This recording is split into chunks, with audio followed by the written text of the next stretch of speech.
পুরোদমে ভারত পাকিস্তান যুদ্ধ চলছে, আর এরই মাঝে আমাদের হাতে এসেছে যুদ্ধের সবথেকে গুরুত্বপূর্ণ তাজা আপডেট সংবাদ। প্রথমেই জানাবো, ট্রাম্পের ধমকে কাবু নরেন্দ্র মোদী, ভারতের সমালোচনার ঝড়। ভারত এবং পাকিস্তান যুদ্ধবিরতি কারিগর মার্কিন প্রেসিডেন্ট ডোনাল্ড ট্রাম্প তার অনুরোধ বা ধমকেই যুদ্ধবন্ধে রাজি হয়েছে দক্ষিণ এশিয়ার দুই পরমাণু শক্তিধর বৈরী প্রতিবেশী। এরপর থেকে ভারত ইস্যুতে একের পর এক মন্তব্য করে চলেছেন তিনি। একবার বলছেন ভারত যুক্তরাষ্ট্রকে শুল্কমুক্ত সুবিধার প্রস্তাব দিয়েছে, আবার প্রযুক্তি প্রতিষ্ঠান অ্যাপলের নির্বাহী টিম কুককে বলছেন তারা যেন ভারতে আইফোন না বানায়। এসব কিছুর পরই নরেন্দ্র মোদী তীব্র ক্ষোভের মুখে পড়েছে। এরপর জানাবো, আমাদের মিডিয়া ভারতকে উপযুক্ত জবাব দিয়েছে বললেন পাকিস্তান সেনাবাহিনী প্রধান। পাকিস্তান সেনাবাহিনী প্রধান জেনারেল আসিম মুনির বলেছেন, সাম্প্রতিক যুদ্ধ পরিস্থিতিতে পাকিস্তানের গণমাধ্যম অত্যন্ত দায়িত্বশীল ভূমিকা পালন করেছে। আজ এক অনুষ্ঠানে সব কথা বলেন সেনাবাহিনী প্রধান। এদিকে গাজায় একদিনে 143 জন নিরীহ ফিলিস্তিনিকে হত্যা করল দখলদার ইসরায়েলি বাহিনী। অবরুদ্ধ গাজা উপত্যকায় তাদের ভয়াবহ হামলা অব্যাহত রেখেছে। বিমান, স্থল ও সমুদ্রপথে পরিচালিত অব্যাহত হামলায় মাত্র একদিনেই অন্তত 143 জন নিরীহ ফিলিস্তিনিকে হত্যা করল।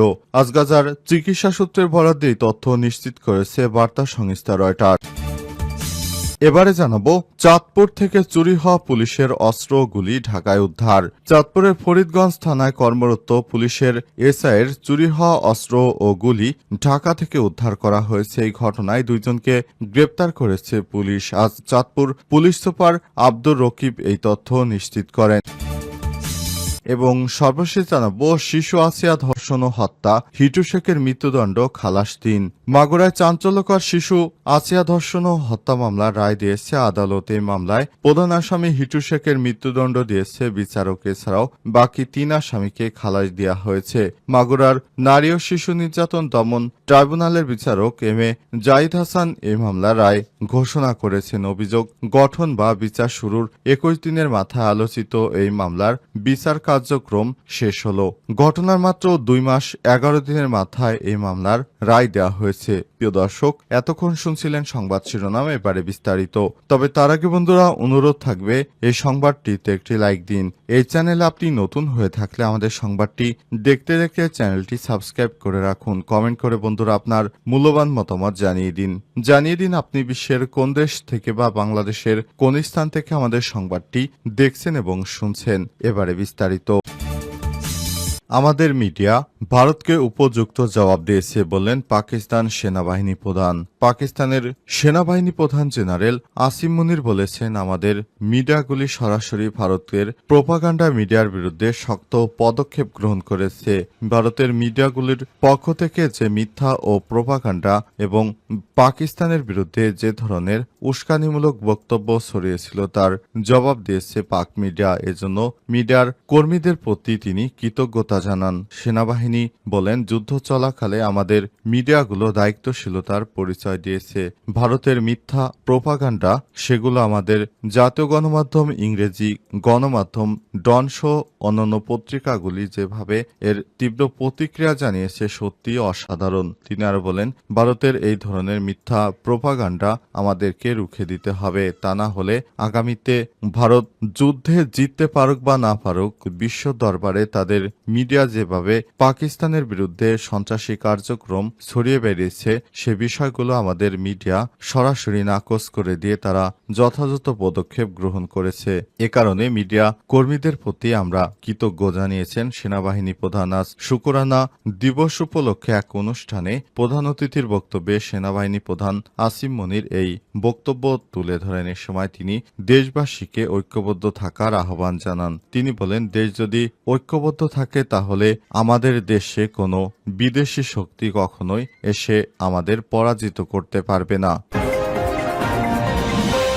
গাজায় একদিনে 143 ট্রাম্পের ধমকে কাবু মোদি, ভারতে সমালোচনার ঝড়। ভারত এবং পাকিস্তান যুদ্ধবিরতি কারিগর মার্কিন প্রেসিডেন্ট ডোনাল্ড ট্রাম্প তার অনুরোধ বা ধমকেই যুদ্ধ বন্ধ করতে রাজি হয়েছে নরেন্দ্র মোদি। এরপর থেকে ভারত ইস্যুতে একের পর এক মন্তব্য করে চলেছেন তিনি। একবার বলছেন ভারত যুক্তরাষ্ট্রকে শুল্কমুক্ত সুবিধা প্রস্তাব দিয়েছে, আবার প্রযুক্তি প্রতিষ্ঠান অ্যাপলের নির্বাহী কর্মকর্তা টিম কুককে বলছেন তারা যেন ভারতে আইফোন না বানায়। ট্রাম্পের এমন সব বক্তব্যের পর লোকসভার বিরোধী দলীয় নেতা রাহুল গান্ধী প্রধানমন্ত্রী নরেন্দ্র মোদীকে চিঠি লিখে দাবি করেছেন যেন দ্রুত সংসদের বিশেষ অধিবেশন ডাকা হয়, যেখানে পহেলগাঁও অপারেশন সিঁদুর এবং যুদ্ধবিরতি নিয়ে বিস্তারিত আলোচনার দাবি তুলে ধরেন তিনি। ভারতের অন্যান্য বিরোধী দলও একই সুরে কথা বলছে। বিরোধী দলগুলো শুরুতে পহেলগাঁও ইস্যুতে সরকারের পাশে দাঁড়িয়েছিল, অপারেশন সিঁদুর সমর্থন করে। তবে যুদ্ধবিরতির পর তারা এবার একই প্রশ্নে সবাই একত্র হয়েছে, সেটি হচ্ছে নরেন্দ্র মোদীর বিরুদ্ধে সমালোচনা।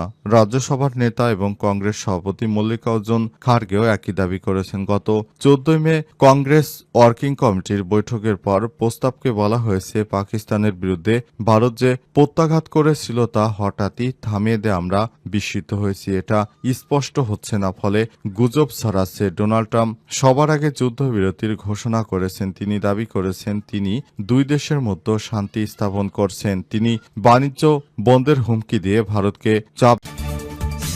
গাজায় একদিনে 143 ফিলিস্তিনিকে হত্যা করল ইসরায়েল। দখলদার ইসরায়েলি বাহিনী অবরুদ্ধ গাজা উপত্যকায় তাদের ভয়াবহ হামলা অব্যাহত রেখেছে। বিমানস্থল ও সমুদ্রপথে পরিচালিত অব্যাহত হামলায় মাত্র একদিনে অন্তত 143 জন নিরীহ ফিলিস্তিনি নিহত হয়েছে। দখলদার ইসরায়েলি বাহিনী তাদের এই বিমান হামলা এবং হেলিকপ্টার বা স্থল হামলা পুরোদমে চালিয়ে যাচ্ছে। নতুন করে তারা এখন গাজায় আবারও ট্যাঙ্ক পাঠাতে শুরু করেছে। তাদের উদ্দেশ্য হচ্ছে এই নিরীহ সমস্ত মানুষকে হত্যা করা। এরপর তারা পুরো গাজারই দখল নিতে চায়। এরপর তারা পর্যায়ক্রমে গাজা দখল করে সেখান থেকে তারা ইসরায়েল ও গাজাকে একত্রিত করে তারপর তারা বড় একটি রাষ্ট্র প্রতিষ্ঠার যে ইচ্ছা পোষণ করেছে সেটির দিকে অগ্রসর হতে শুরু করেছে দখলদার ইসরায়েলি বাহিনী। এ অবস্থায় দখলদার ইসরায়েলি বাহিনীর এই ধরনের কর্মকাণ্ডেতে সমর্থন করেছে মার্কিন যুক্তরাষ্ট্র। মার্কিন যুক্তরাষ্ট্র থেকে জানানো হয়েছে যে দখলদার ইসরায়েলি বাহিনী যেই পথে অগ্রসর হচ্ছে ডোনাল্ড ট্রাম্পও ঠিক একই পথেই অগ্রসর হচ্ছেন। তিনি নতুন করে দাবি তুলেছেন যে ফিলিস্তিনের অন্তত 10 লক্ষ মানুষকে নতুন করে তারা লিবিয়াতে পুনর্বাসন করতে চাইছে। তার মানে হচ্ছে তাদেরকে স্থায়ীভাবে লিবিয়ায় নিয়ে যাওয়া হবে। পুরো ভূখণ্ড ফিলিস্তিনিদের কোনো অস্তিত্ব থাকবে না। এ অবস্থায় ডোনাল্ড ট্রাম্পের যে সর্বগ্রাসী মনোভাব সামনে এসেছে সেটি এখন বিশ্বের কাছে স্পষ্ট। নিরীহ ফিলিস্তিনি রাষ্ট্রকে তারা ভাগ করে ফেলতে চায় এবং সেখান থেকে তারা তাদের অংশটুকু অর্থাৎ গ্রেট ইসরায়েল তৈরির যে পরিকল্পনা হাতে নিয়েছে সেভাবেই তারা সামনের দিকে এগিয়ে যাচ্ছে। এভাবে চলতে থাকলে সেখানে আর ভবিষ্যতে কোনো ফিলিস্তিনিদের পাওয়া যাবে না। তাদের সবাইকে হত্যা করাই হচ্ছে ইসরায়েলের মূল লক্ষ্য। দখলদার ইসরায়েলি বাহিনী এই লক্ষ্য সামনে নিয়েই এগিয়ে যাচ্ছে। তারা জানিয়েছে যে তারা কিভাবে গাজাকে ধ্বংস করার মিশনে নেমেছে। নেতানিয়াহুর এই ধরনের একটি বক্তব্য সামাজিক যোগাযোগ মাধ্যমে ভাইরাল হওয়ার পরই স্পষ্ট হয়ে গেছে যে তাদের হামাস নির্মূল তো দূরের কথা, তাদের মূল উদ্দেশ্য হচ্ছে গাজার নিরীহ মানুষকে শিশু আসিয়া ধর্ষণ ও হত্যা, হিটু শেখের মৃত্যুদণ্ড খালাস 3। মাগুরায় চাঞ্চল্যকর শিশু আসিয়া ধর্ষণ ও হত্যা মামলা রায় দিয়েছে আদালত। এই মামলায় প্রধান আসামি হিটু শেখের মৃত্যুদণ্ড দিয়েছে বিচারক। এছাড়াও বাকি 3 আসামিকে খালাস দিয়েছে। মাগুরায় নারী ও শিশু নির্যাতন দমন ট্রাইব্যুনালের বিচারক এম এ জাহিদ হাসান এই মামলার রায় ঘোষণা করেন। ঘটনা ঘটার 2 মাস 11 দিনের মাথায় অবশেষে এই মামলার রায় ঘোষণা করা হলো। শনিবার 17 মে মাগুরা নারী ও শিশু নির্যাতন দমন ট্রাইব্যুনালের বিচারক এম এ জাহিদ হাসান এই মামলার রায় ঘোষণা করেছেন। অভিযোগ গঠন বা বিচার শুরুর 21 দিনের মাথায় আলোচিত এই মামলার বিচার কার্যক্রম শেষ হলো। এই ঘটনার মাত্র 2 মাস 11 দিনের মাথায় এই মামলার রায় ঘোষণা করা হলো। হলো। এর আগে মঙ্গলবার 13 মে বেলা 11টার দিকে মামলার যুক্তিতর্ক উপস্থাপন শেষে রায়ের জন্য মাগুরার নারী ও শিশু নির্যাতন দমন ট্রাইব্যুনালের বিচারক এম এ জাহিদ হাসান এদিন রায় ঘোষণা করেছেন। এদিন মাগুরায় নারী ও শিশু নির্যাতন দমন ট্রাইব্যুনাল পিপি মনিরুল ইসলাম মুকুল এই তথ্য নিশ্চিত করেন। এর আগে গত 7 মে এ মামলার সাক্ষ্য গ্রহণ শেষে ওই দিনই শিশুটির ময়নাতদন্তের দায়িত্বে থাকা 2 চিকিৎসক ট্রাইব্যুনালে সাক্ষ্য দেন।